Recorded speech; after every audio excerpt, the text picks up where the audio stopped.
বুদ্ধিমত্তা, দয়ালু এবং নিজের কথা দিয়ে বিংশ শতাব্দীতেই নয়, এখনও ইয়াং জেনারেশনের মধ্যে জোশ জাগিয়ে রেখেছেন স্বামী বিবেকানন্দ। স্বামী বিবেকানন্দের জীবনী বাস্তবতাকে সবসময় তুলে ধরেছেন। আসলে স্বামী বিবেকানন্দ ছিলেন একজন real hero. APJ Abdul Kalam, Lal Bahadur Shastri, এমনকি নেতাজিও ওনাকে আদর্শ বানিয়েছিলেন। এছাড়াও নিকোলা টেসলা, যিনি একজন গ্রেট সায়েন্টিস্ট ছিলেন, ওনার জীবনেও স্বামী বিবেকানন্দ একজন হিরো ছিলেন। স্বামী বিবেকানন্দের মধ্যে এমন কিছু তো ছিলই, যার জন্য পুরো পৃথিবী ওনার প্রতি আকৃষ্ট হতো এবং ওনাকে গুরু বলে মানে। কিন্তু এই স্বামীজি খুব অল্প বয়সে মারা যান। ওনার এই রহস্য মৃত্যু নিয়েই আজকে আমাদের ভিডিও। তার আগে আশা করব আপনারা সবাই ভিডিওতে একটা করে লাইক করে দিয়েছেন। চলুন শুরু করা যাক। একবার নাকি রামকৃষ্ণদেব স্বামীজিকে বলেছিলেন, তোর শরীরের সব কিছুই লক্ষণই শুভ, কিন্তু তুই যখন ঘুমাস তখন জোরে জোরে নিঃশ্বাস নিস। যোগীরা বলে এই ধরনের মানুষেরা নাকি বেশি দিন বাঁচে না। রামকৃষ্ণের এই কথাটি অক্ষরে অক্ষরে মিলে গিয়েছিল। স্বামীজি মারা গিয়েছিলেন মাত্র 39 বছর বয়সে। কিন্তু কি হয়েছিল ওনার? স্বামীজি মারা যাওয়ার আগে যে পরিমাণ শারীরিক ও মানসিক যন্ত্রণা সহ্য করেছিলেন, কোনো সাধারণ মানুষ হলে হয়তো আত্মহত্যা করত। উনি শারীরিক ও মানসিক যন্ত্রণা সহ্য করার পরেও অত্যন্ত মনে জোর রেখেছিলেন। তাই সেই জন্যই হয়তো একজন সফল কর্মযোগী হয়ে উঠতে পেরেছিলেন। স্বামীজির বংশে অকাল মৃত্যুর একটা প্রবণতা ছিল। স্বামীজির মা ভুবনেশ্বরী দেবী বহু কষ্ট ও যন্ত্রণা সহ্য করে 72 বছর বেঁচেছিলেন। স্বামীজির দিদা বেঁচেছিলেন 90 বছর। কিন্তু স্বামীজির পৈতৃক দিক থেকে দীর্ঘ জীবনের কোনো বাস্তব প্রমাণ নেই। 1884 সালে বিশ্বনাথ দত্ত 52 বছর বয়সে মারা যান। ডেথ সার্টিফিকেটে মৃত্যুর কারণ হিসাবে ছিল ডায়াবেটিসের উল্লেখ এবং মৃত্যুর 1 মাস আগে হার্ট অ্যাটাকও এসেছিল। সুতরাং বলা যায় যে স্বামীজি জিনগতভাবে ডায়াবেটিস এবং হার্টের রোগ পেয়েছিলেন। শারীরিক সমস্যা এবং বিভিন্ন রকম ঘাত প্রতিঘাতের মধ্যে দিয়ে যেতেন বলে স্বামীজির ওজন কখনোই একরকম থাকতো না। শিকাগোতে স্বামীজির বক্তৃতা দেওয়ার পর ওনার ওজন বেড়ে গিয়ে হয়েছিল 102 কেজি। মজা করে স্বামীজি নিজেকে মোটা মহারাজ বলতেন। স্বামীজি দেশে ফেরার পর আবারও ওনার স্বাভাবিক ওজন ফিরে এসেছিল। স্বামীজি জন্ম থেকে কৈশোর পর্যন্ত সুস্বাস্থ্যের অধিকারী ছিলেন। এরপর বয়স বাড়ার সাথে সাথে বিভিন্ন ব্যাধি ওনাকে ঘিরে ধরেছিল। স্বামীজি কলেজে যখন পড়াশোনা করতেন তখন একবার ওনার ম্যালেরিয়া হয়েছিল। আর যখন ওনার বাবা মারা যান তখন বেশিরভাগ সময়ই ওনার মাথা ধরে থাকতো। আর এই মাথা ধরা থেকে মুক্তি পেতে স্বামীজি বারবার কর্পূরের গন্ধ শুঁকতেন। রামকৃষ্ণদেব যখন মারা যান, স্বামীজি বরানগরের মঠে থাকতেন। তখন স্বামীজি আক্রান্ত হন টাইফয়েডে। আর তারপরেই একবার মূত্রনালীতে ওনার ইনফেকশন হয়ে যায়। রোগ যেন কিছুতেই স্বামীজির পিছু ছাড়ছিল না। ওনার ইনফেকশন ঠিক হয়ে যাওয়ার পর আবার গল ব্লাডারে স্টোন পড়ে। এর হাত থেকে বাঁচার জন্য অনেকেই স্বামীজিকে আফিম সেবন করতে বলেন, সাথে আবার অনেকেই বিরোধিতাও করে। এরপর হোমিওপ্যাথি ডাক্তার রাজেন্দ্র দত্ত ওনার রোগ সারিয়ে তোলেন। এটা সেরে ওঠার পরই স্বামীজির ডায়রিয়া হয়ে যায়। এর ফলে স্বামীজি ভীষণ পরিমাণ পেট খারাপ করত। স্বামীজি একটি চিঠি লিখেছিলেন, তা থেকে জানা গিয়েছিল উনি নাকি 25 বার ওয়াশরুমে যেতেন। আর সেই কারণেই স্বামীজি যখন শিকাগোতে যাচ্ছিল সেই সময় মহারাজা অজিত সিং স্বামীজির জন্য জাহাজের প্রথম সারির টিকিট বুক করে দিয়েছিলেন। এই রোগের কারণে স্বামীজি ধীরে ধীরে নিজের পাচন শক্তি হারিয়ে ফেলেন। আর তার প্রধান কারণ ছিল অনিয়ম। স্বামীজি যখন সন্ন্যাস নিয়েছিলেন তারপর বেরিয়েছিলেন পুরো ভারত ভ্রমণে। সেই সময় বেশিরভাগ দিনই তার অনাহারে কাটত। এমন হয়েছে উনি কিছু খেতে না পেয়ে শুধুমাত্র পাতি লেবু খেয়ে দিন কাটিয়েছেন।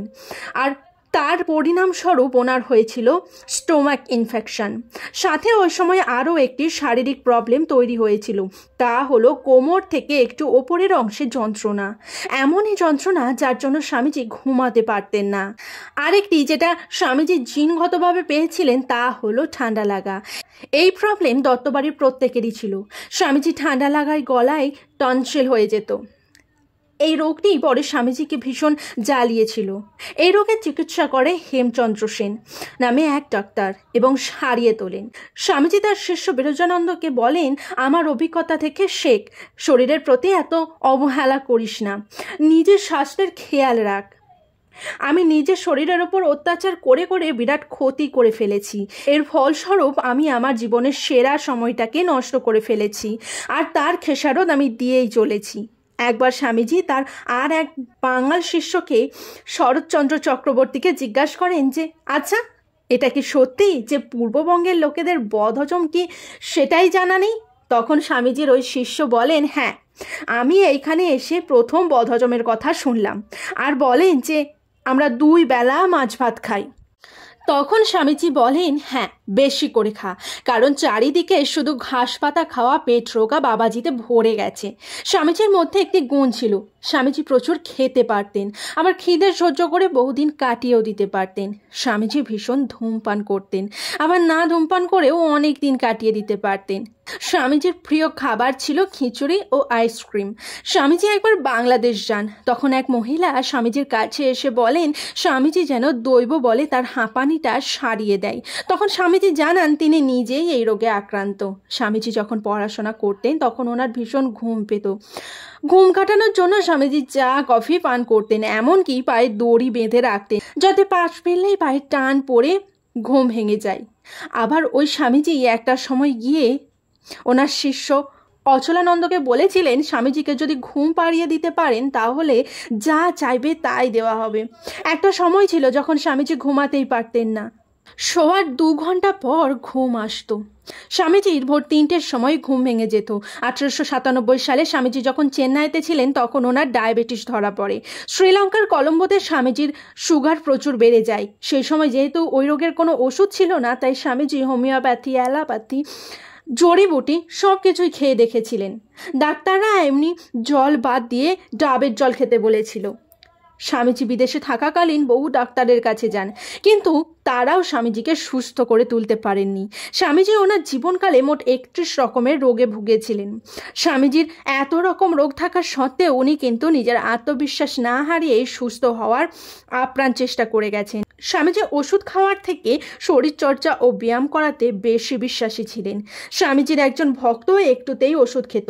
তখন স্বামীজি বলেছিল গুরুতর না কিছু হলে নির্বিচারে ওষুধ খাওয়া ঠিক নয়। স্বামী অখণ্ডানন্দতে লেখেন, আমি নতুন উদ্যমে কাজ করছি, মরতে তো একদিন হবেই, কিন্তু অলসতার মধ্যে দিয়ে কেন মরব? মরিচা লেগে শেষ হওয়ার থেকে ক্ষয়ে ক্ষয়ে শেষ হওয়া অনেক ভালো। আমি মারা গেলেও আমার হাড়গুলো চমৎকার কাজ করবে, তাহলে চিন্তা কি আছে? স্বামীজি যে বেশি দিন আর বাঁচবেন না তা তিনি বুঝতে পেরেছিলেন। উনি বারবার নিজের মুখে বলতেন আমার মৃত্যু খুব সামনেই এগিয়ে এসেছে। তিনি বলতেন আমি 40-এ পৌঁছাবো না। স্বামীজি প্রেমানন্দকে নিয়ে আগে থেকেই গঙ্গার ধারে জায়গাটি নির্দিষ্ট করে এসেছিল, কোন জায়গাটিতে ওনাকে পোড়ানো হবে। জীবনের শেষের 2টি বছর বেলুর মঠে ছিলেন এবং নিজের পোষ্যদের সাথে সময় কাটাতেন। হাঁস, রাজহাঁস, সারস, পায়রা, কুকুর, বিড়াল, হরিণ, আরও কত কি। ওনার একটি হংসী নামে ছাগলও ছিল। স্বামীজির মৃত্যুর পর সব পোষ্যই এক এক করে মারা যায়, শুধুমাত্র একটি বাঘা নামের কুকুর বাদে। 1902 সালে 4 জুলাই শুক্রবার ছিল স্বামীজির জীবনের শেষ দিন। সিস্টার নিবেদিতার চিঠি ও ভূপেন্দ্রনাথের লেখা থেকে ওই দিনটির পূর্ণাঙ্গ বিবরণ পাওয়া যায়। এমনিতে স্বামীজির শরীর যখন অসুস্থ থাকতো তখন উনি নিজের ঘরে বসেই ধ্যান করতেন। সেদিন যেহেতু ওনার শরীর সুস্থ ছিল তাই ঠাকুর ঘরে যান ধ্যান করতে ভোর 4টের সময়। সকাল তখন 6টা। ঠাকুর ঘর থেকে বেরিয়ে এসে সবাইয়ের সাথে ঠাট্টা করতে করতে উনি চা, কফি এবং দুধ সবই একে একে পান করেন। সেদিন বেলুর মঠে ইলিশ কেনা হয়েছিল, আর তার দাম নিয়ে প্রেমানন্দের সাথে একটু মজাও করেছিলেন স্বামীজি। স্বামীজির ব্রজেন্দ্র নামে এক বাঙাল শিষ্য ছিল। তাকে স্বামীজি বলেন, তোরা নাকি নতুন ইলিশ পেলে পুজো করিস, এই নে, এটা এই বছরের নতুন ইলিশ, এবার কি করে পুজো করবি কর। সকাল 7টার সময় প্রেমানন্দকে সাথে নিয়ে স্বামীজি হাঁটতে বেরোলেন। পরের দিন শনিবার, ওর সাথে অমাবস্যা ছিল, তাই স্বামীজি কালী পুজো করতে চেয়েছিলেন। তাই স্বামীজি প্রেমানন্দকে পুজোর জন্য যা যা লাগবে তার জোগাড় করতে বলেছিলেন। 8:30-এর সময় আবারও ধ্যান করতে গিয়েছিলেন, আর প্রেমানন্দকে বলেন সমস্ত জানালা দরজা বন্ধ করে দিয়ে যেতে। অন্যান্য দিন নাকি স্বামী প্রেমানন্দ পুজো করতেন আর স্বামীজি এক কোণে বসে ধ্যান করতেন, কিন্তু সেদিন কেন যে এরকম কথা বলেছিলেন তা আজও রহস্য হয়ে রয়ে গেছে। 11টার সময় ঠাকুর ঘর থেকে বেরিয়ে শ্যামা সঙ্গীত গাইতে গাইতে একটু পায়চারি করেন স্বামীজি। এরপর 11:30টার সময় খেতে বসেন। আসলে উনি 12টার মধ্যেই খাওয়া কমপ্লিট করে নেন।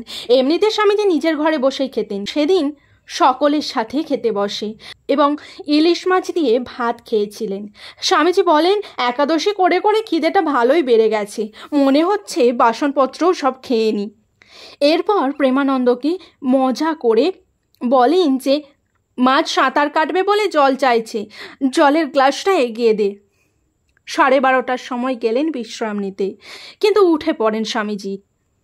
মাথাটা ভীষণ ধরেছে, ঘুমও আসছিল না, তাই 1টার সময় গেলেন লাইব্রেরিতে, অন্যান্য দিনের থেকে 1 ঘন্টা আগে। আশ্রমের ব্রহ্মচারী ও সন্ন্যাসীদের স্বামীজি 3 ঘন্টা ধরে সংস্কৃতের ব্যাকরণ পড়ালেন।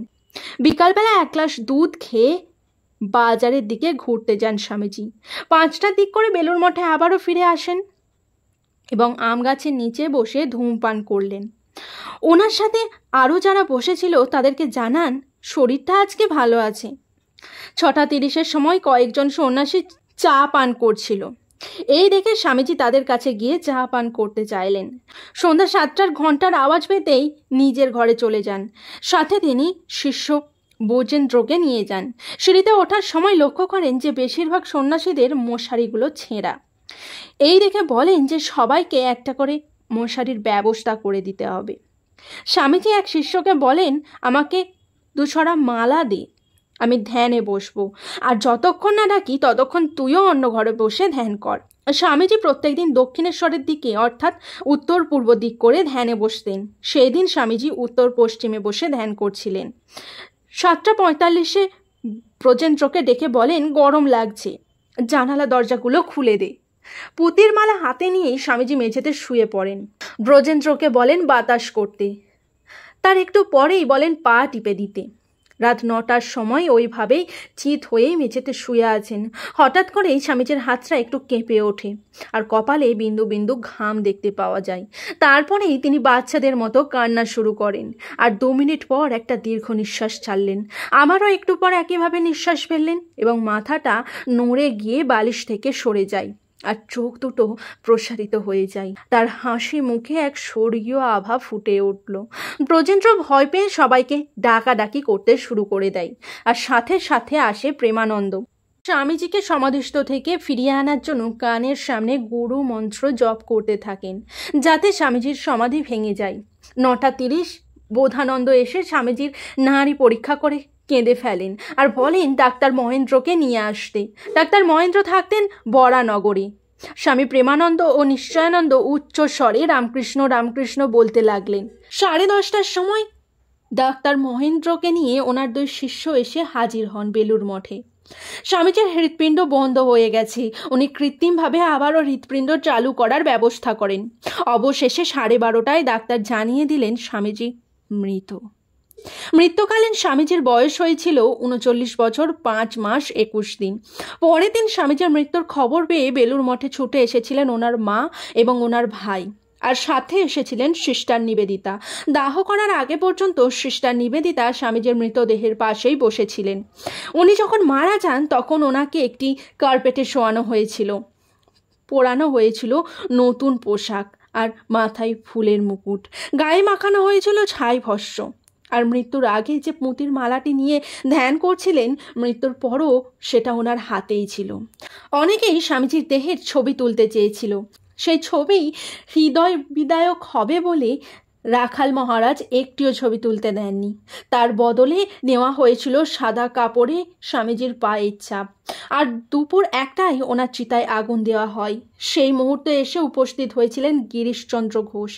সন্ধ্যা 6টার মধ্যে অন্তিম ক্রিয়া সম্পন্ন হয়ে যায়। কিন্তু স্বামীজি ঠিক কী কারণে হৃদস্পন্দন থেমে গিয়েছিল তা আজও অজানা। সব থেকে আশ্চর্য বিষয় হলো রামকৃষ্ণদেবের ডেথ সার্টিফিকেট আছে, কিন্তু স্বামীজির কোনো ডেথ সার্টিফিকেট নেই। কেউ আজ পর্যন্ত সেটা দেখেও নি। মৃত্যুর পরের দিন সকালে সবাই লক্ষ্য করে স্বামীজির চোখ দুটি শিব ঠাকুরের মতো আধবোঝা অবস্থায় আছে এবং লাল হয়ে গেছে। নাকে মুখে লেগেছিল রক্ত। ডাক্তার মহেন্দ্র বলেছিলেন হার্ট অ্যাটাক হয়েছে স্বামীজির, কিন্তু ডাক্তার বিপিন বিহারী ঘোষ বলেন মৃত্যুর কারণ ছিল অ্যাপোপ্লেক্সি। আরও অনেক ডাক্তারই এসেছিলেন সেই দিন। সবাই বলেছিলেন স্বামীজির মাথার রক্তনালী ফেটে গিয়ে মৃত্যু হয়েছে, হয়তো হার্ট অ্যাটাক থেকে হয়নি। আবার অনেকেই বলেন স্বামীজির ব্রহ্ম ফেটে গিয়েছিল। আপনার কি ধারণা স্বামীজি কিভাবে মারা গিয়েছিলেন? আমাকে কমেন্ট করে জানাতে কিন্তু ভুলবেন না।